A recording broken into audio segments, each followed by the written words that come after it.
Welcome to the War from Boise, Idaho. This is your host, Adam Graham. If you have a comment, send it to me, box13@greatdetectives.net. Today we're going to take a look at one way that many young girls found to help out with the war effort. So here's an episode of Cavalcade of America from February 28th of 1944.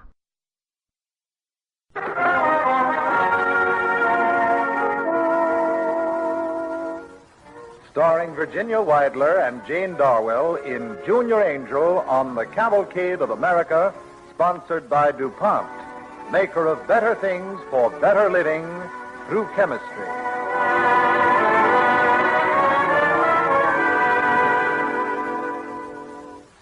One of DuPont's many better things for better living is Speed Easy Wall Finish, the fast, easy, economical wall paint that is saving homeowners time and money. Speed Easy saves time because it covers wallpaper quickly and easily in one coat and dries in an hour. It saves money. The average room costs less than $3. Speed Easy comes in 8 cheerful pastel colors. When you redecorate this spring, try DuPont Speed Easy. The nurse on the battlefront is the angel of mercy, and we all know and respect her worth. What some of us don't realize, perhaps, is that today in America there is a junior angel. The teenage girl, the student aide, who has volunteered to work in our home front hospitals and help take the load off the overworked hospital nurses. Tonight, in an original play written especially for the DuPont Cavalcade by Peter Lyon, we present the story of such a junior angel with Virginia Weidler starred in the role of Ruthie Crawford and Jane Darwell as Nurse Boyle. We believe that our story tonight is the story also of thousands of American girls who are waiting only to be told how they can help. Later on in the program, Miss Weidler will interview Miss Margaret Collette, one of the girls actually engaged in the helpful work our play is concerned with tonight. DuPont presents Virginia Weidler and Jane Darwell in Junior Angel on the Cavalcade of America.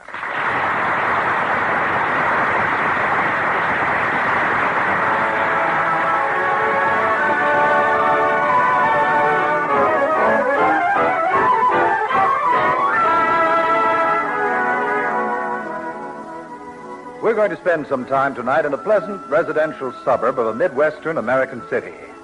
Here on a pleasant tree-shaded street of this suburb is a comfortable home where live a Mr. Crawford and a Mrs. Crawford and their daughter Ruth, who is 14 years old going on 15. If we walk across the front lawn and peep into the living room, we can see Ruth and her mother talking importantly about important things. That is, actually important to Ruth. But, Mother, you said it. You actually did. If I could get Daddy to give you his shoe stamp, well, you'd let me use mine to get high heels with. And the dance is this Saturday. Oh, Ruth. Mother, you forgot. I'm sorry, dear. I expect I did. I've been so busy holding Mrs. Johnson's hand now that everything is happening to her. Oh, are her eyes getting worse? Well, they're no better. But what's on her mind now is her Billy leaving for the Army early tomorrow morning. What? Billy's leaving? Yes, didn't you know? They cut his furlough short. He's got to report right away. They think it means overseas duty. You never told me. Why don't you run along over next door and say goodbye? He'd like that. Billy. But don't stay too long, Ruth. Dinner'll be ready in less than an hour.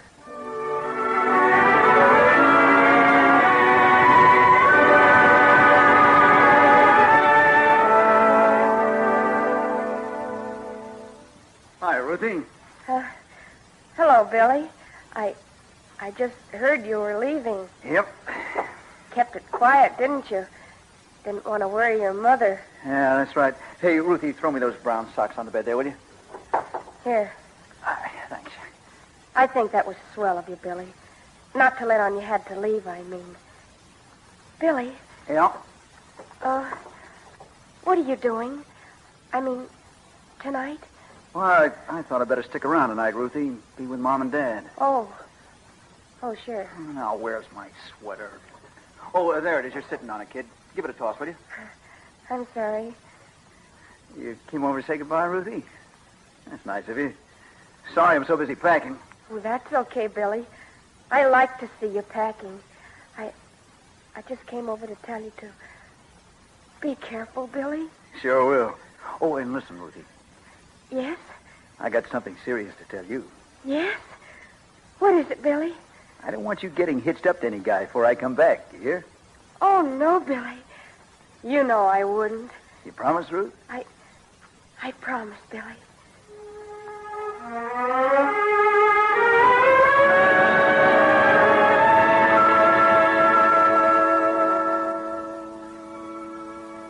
Ruthie, dear, your brown Betty's getting cold. Good Lord, Ruthie, you don't mean you're skipping dessert tonight? What's the matter, see? Ruth, how many chocolate sundaes did you have today? Only one. I'm not sick. I'm just not hungry. Well, that's obvious. I want to do something about the war. What's that? I want to do something useful. I want to help win the war. I can do something. Sure you can, Ruth, in 3 or 4 years. Oh, but I want to do something now. I definitely do. There must be something, even if I am only almost 15 years old. Well, don't get too steamed up over it, Ruth. It's no use, Father. My mind is made up.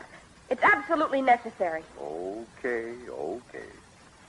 Are you starting right away, or am I still taking you to the movies tonight? Well, I can go to the movies tonight, because I'm going to start tomorrow, right after school.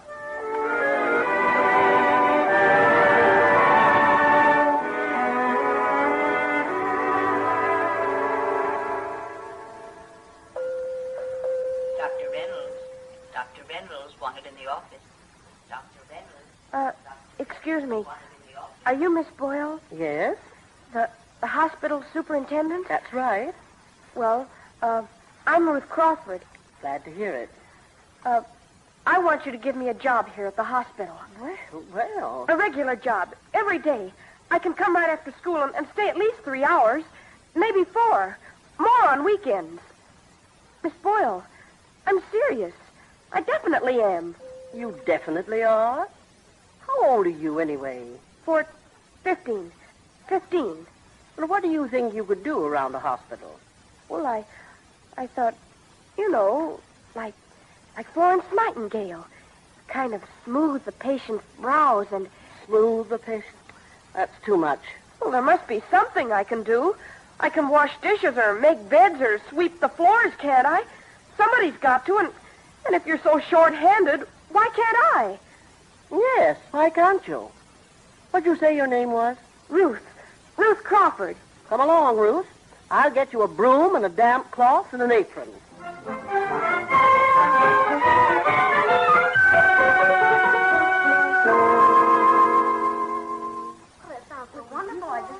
You have? You really have? Well, I don't believe her. You can if you want to, but I definitely think she's made it all up. Ruthie, is it really true? It's really true. I worked there all yesterday afternoon, and I'm going back today. You can come along and see if you don't believe me. She gave me a little white thing to wear and everything. Super. A real hospital. Did you see any babies? Sure. Lots of them. But what do you do? I mean, what sort of work do you do? Oh, nursing. I guess you'd call me a kind of nurse, really. But I do all sorts of important things. I'm not sure if I should tell you, actually. After all, we have our ethics, you know. Get her. Ethics. Well, it's true. You don't know anything about ethics. Oh, cut it out, Ruthie. Well, just because you don't know anything about how a hospital works. Ruthie, do you think we could get jobs there, too? I mean, do you actually think we could? Maybe. I'd have to ask Miss Boyle about it. She's the superintendent. Oh, ask her, Ruthie, will you? Will you ask her? All of us, we all want to. I'll see, but I can't promise anything.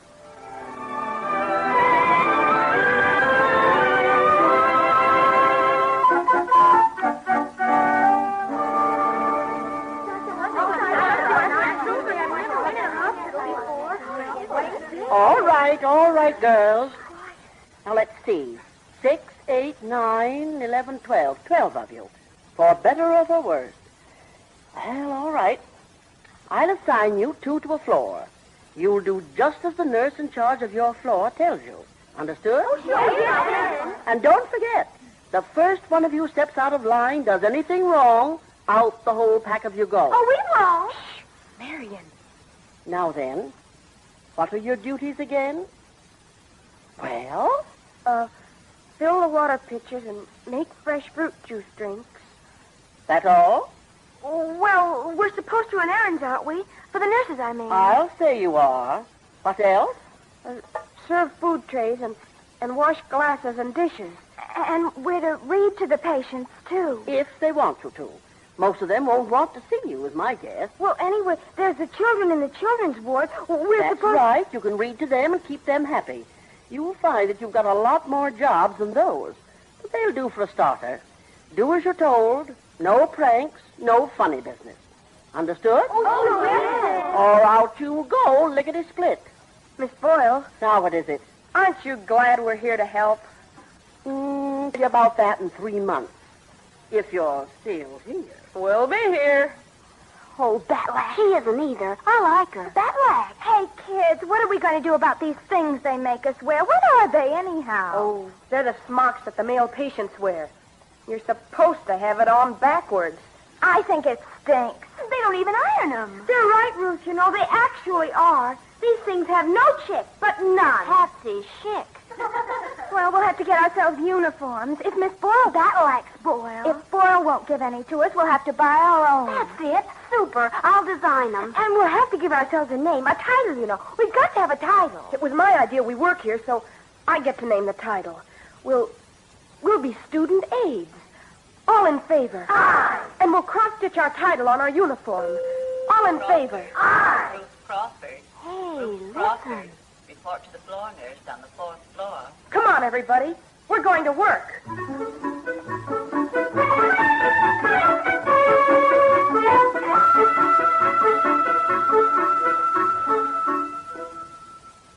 He didn't. He did so.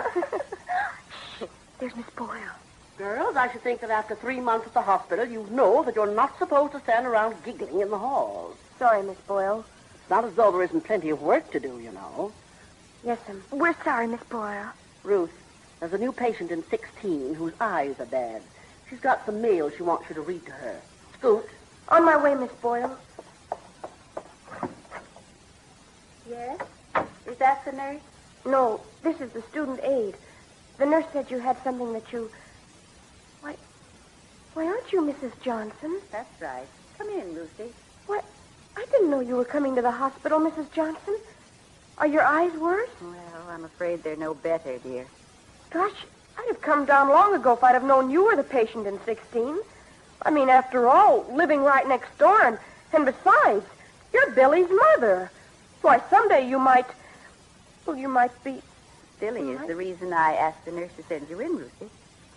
Oh, you mean he's written to you at last?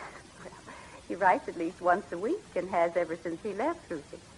He does? Gee, I thought maybe he'd been hurt or something. I actually did. And I didn't want to ask because, well, I thought it might upset you. Whatever made you think you'd been hurt? Well, you see, after all, I've only gotten just one little postcard from him ever since he's been gone, and that was a long time ago, and just said he'd gotten there all right. And then I didn't hear from him, so I thought, well, maybe he couldn't write. No, dear. Why, Billy hasn't even seen active combat duty yet, as far as I know. Here's the letter. Let's hear what he has to say. All right. Dearest Mom. Gosh, his handwriting is elegant, isn't it? Elegant? Well, it's hard to read, if that's what you mean. Oh, I think it's got distinction. I actually do.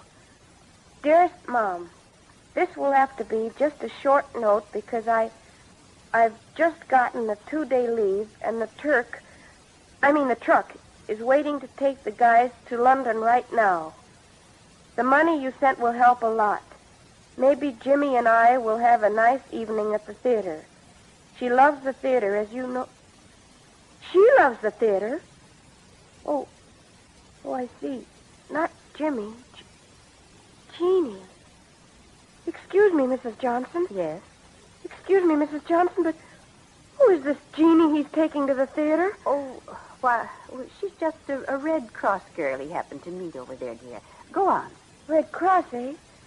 Anyway, he says he's going to take her to the theater when he gets to London. Then he says, I figure this is probably the last leave I'll have for a long time. Everybody over here is waiting impatiently for you-know-what to start. We talk about very little else, and most of our time is spent getting ready for it. I'll write you again, Mom, when I get back from London. I have to close now because I can hear the sergeant tooting the horn of the truck. Say hello to Mom and Dad for me, and to anybody else you know would like to hear from me. All my love, Mom, and I know Jeannie, joins me in that. She's still talking about what a honey of an engagement ring you picked out for us. Then there are a lot of X's for kisses, I guess. Then his name. I'm sorry, Ruthie. Maybe I better take the letter. And he's got a postscript. He says, how's that little kid next door? Still carrying the torch for me? Say hello to her for me, too. That's all. Ruthie, dear. Listen, Ruth. Say, Ruth, come here a second. What's the matter? Nothing. Nothing, Miss Boyle. I'm okay. You're crushed. What did that woman in 16 do to you, anyhow? Nothing. Why don't you leave me alone? Well, what do you make of that?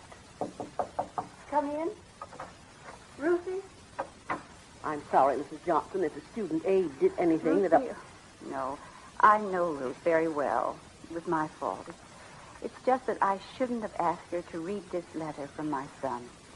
You see, he's gotten engaged to an old sweetheart of his over in England. And Ruthie thought... Oh, I see. If you could do anything... I think I know how to take care of her.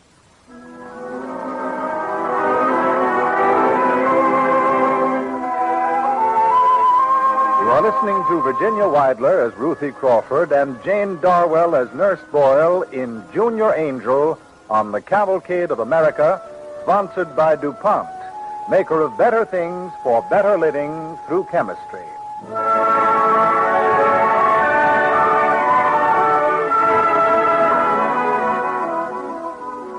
As our play continues, Ruthie has discovered that being a student aide in a hospital in an effort to contribute her bit to the war effort can mean interesting work, but also personal heartache. And Nurse Boyle's experience is the factor best calculated to help Ruthie in her trouble. Oh, Ruthie. Really, Miss Boyle? I'm all right. Oh, nonsense. I'm not worrying about you. There's too much else to worry about. Now, there's a very sick patient down the public ward, and it's getting on towards supper time. And I don't know where your friend Jean has disappeared to, and every bell is ringing at once. I just don't know what to do first. I suppose that woman in the ward... Oh, I can take care of her, Miss Boyle. Please, can I? I can find out what she needs and get it and... Well, I don't know. She's really pretty sick. Oh, I can take care of her, Miss Boyle. You go take care of the suppers. Well, all right. It's the woman in the bed at the right as you go in the ward. Right away, Miss Boyle.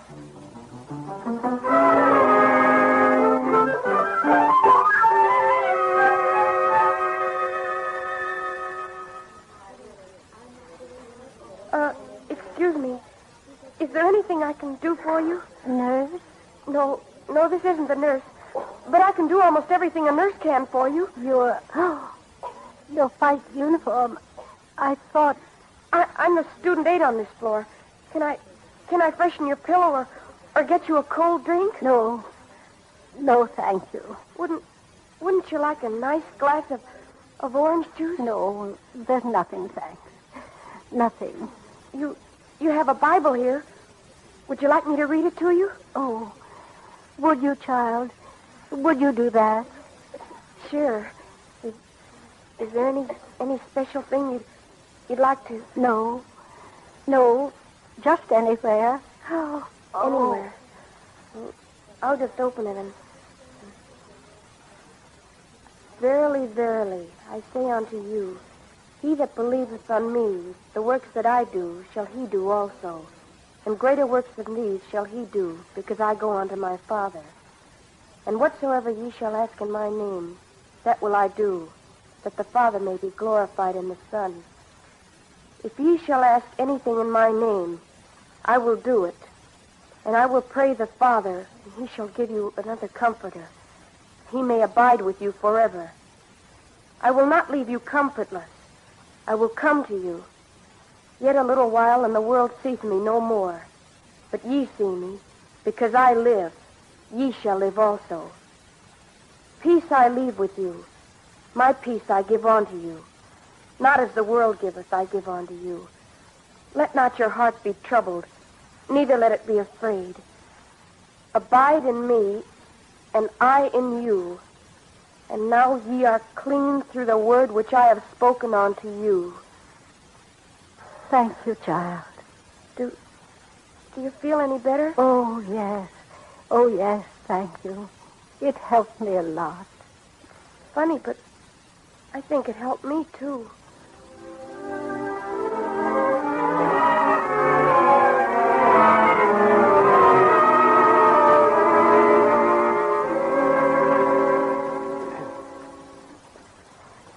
Are you busy, Miss Boyle?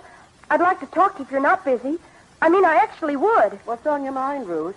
Well, Miss Boyle, I'm going to be a nurse all the rest of my life. I definitely am. Miss Boyle, I've decided I'm not going out with boys anymore. I'm not going to go to movies or go dancing or anything. Not listen to bands on the radio or anything. Now, wait a minute, Ruthie. I know it's best this way, Miss Boyle. I know it's good for me.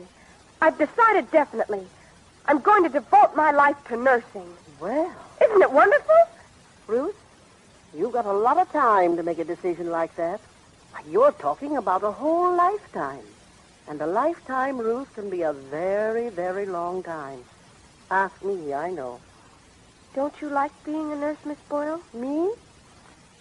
Well, right now I've been working for, 20 straight hours. So maybe you shouldn't ask me such a question. Why, yes. Yes, I like being a nurse, Ruthie. I wouldn't be anything else. But as for you, wait a while. I know. But I think not yet. You've got a lot of roads to go down, a lot of things to do, a lot of words to hear before you make your decision. And after all that, if you still want to be a nurse, well, then you'll be a good nurse, I guess. You've got the makings, I'll say that. You mean it, Miss Boyle? You definitely do? I definitely do. Oh, thanks, Miss Boyle. Thanks.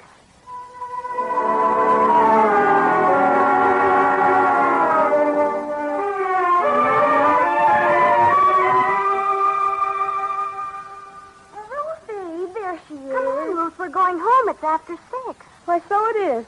I had no idea how the time... I've been so busy with my patient. Hey, Ruth, listen, you forgot. Claire's got a surprise. It's her birthday. Happy birthday, Claire. And now I've got to go nurse my sick patient. But Ruthie, listen. Claire's father's going to take us all into town tonight to dance. Tommy Dorsey. Dance? And I've got a date for you. He's super.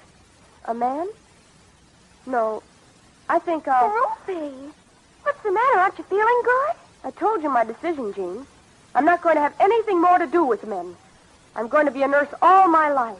Like Florence Nightingale. It's more holy. Ruthie. But, Ruth, the date I've got for you is a lieutenant in the Marines. In the Marines?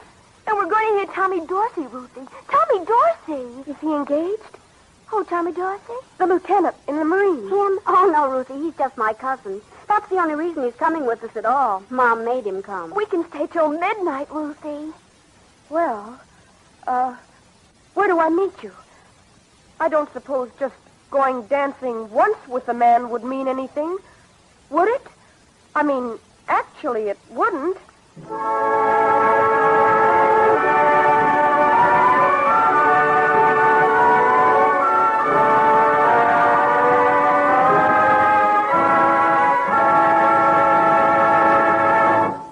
Thank you, Virginia Weidler and Jane Darwell.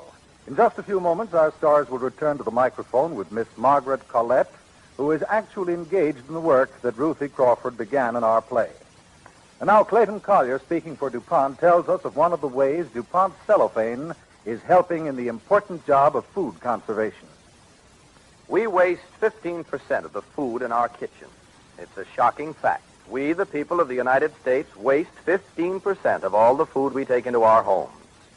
The government asks all of us to help reduce this appalling waste, which has a direct bearing on the health and efficiency of our fighting forces. Where can you watch out for waste? Right in your own kitchen. Millions of Americans tomorrow morning will toast slices of bread as part of their breakfast.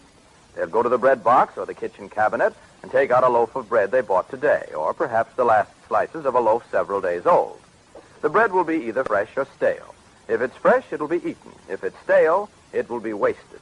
Well, you say, what are 2 slices of bread? Only 2 slices. 2 slices of bread wasted once a week in each home equal 3 million wasted loaves of bread. 3 million loaves of bread will feed a lot of soldiers and sailors. The condition of those 2 slices of bread in your home determine whether they will be eaten or wasted. And their condition depends on 2 things: the way the bread is packaged and the way you take care of the package. Your baker is doing his part. Many bakers safeguard bread against mold with DuPont Mycoban mold and rope inhibitor. In addition, the baking industry is packaging bread and other bakery products in materials that give a high degree of protection. It is up to you to preserve these packages so that they will continue to do their job in your home. In the war against food waste, one of DuPont's products is playing a noteworthy part. This is transparent, moisture-proof cellophane used as a packaging material to protect not only bread, but foods of many other types. Helping to conserve those last 2 slices of your loaf of bread, bread good to the last slice, is one of the ways that DuPont cellophane is helping. Using up these 2 slices of bread in your home, an example of the difference between waste and conservation, is one way you personally can help to win the war. By putting every morsel of food to work, you do your part. This reminder is brought to you by DuPont, maker of better things for better living through chemistry. And now here are Jane Darwell and Virginia Weidler with their guest tonight, Miss Margaret Collette, a teenage hospital aide.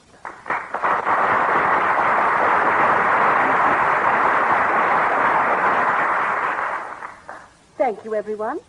Standing here at the microphone with Virginia Weidler and me is Margaret Collette, one of the many high school girls doing so much these days to help out in our overcrowded hospitals.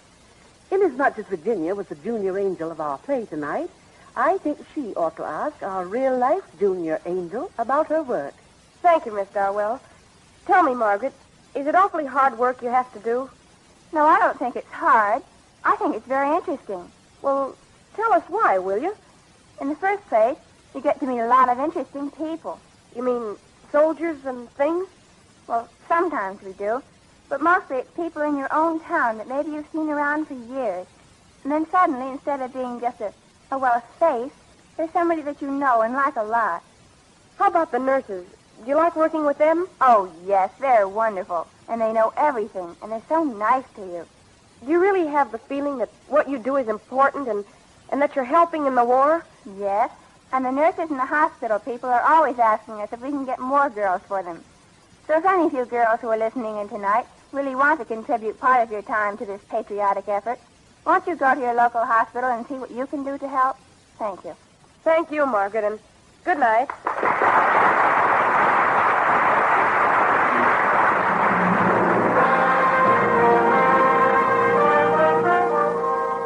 Our thanks to Virginia Weidler and Jane Darwell for helping us to bring the story of this important contribution by the thousands of schoolgirls who are doing such helpful work in the nation's hospitals.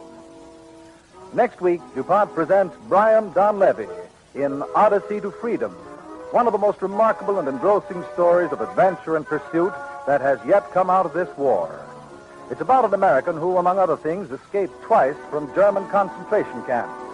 A man whose courage and resolve and love of freedom were so strong that he was able to surmount almost unbelievable obstacles.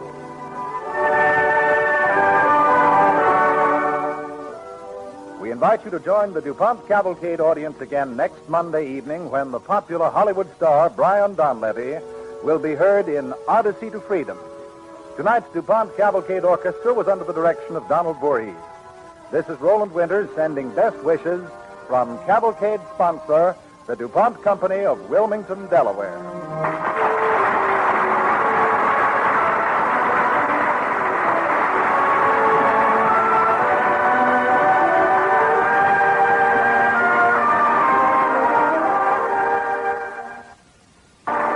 This is the National Broadcasting Company.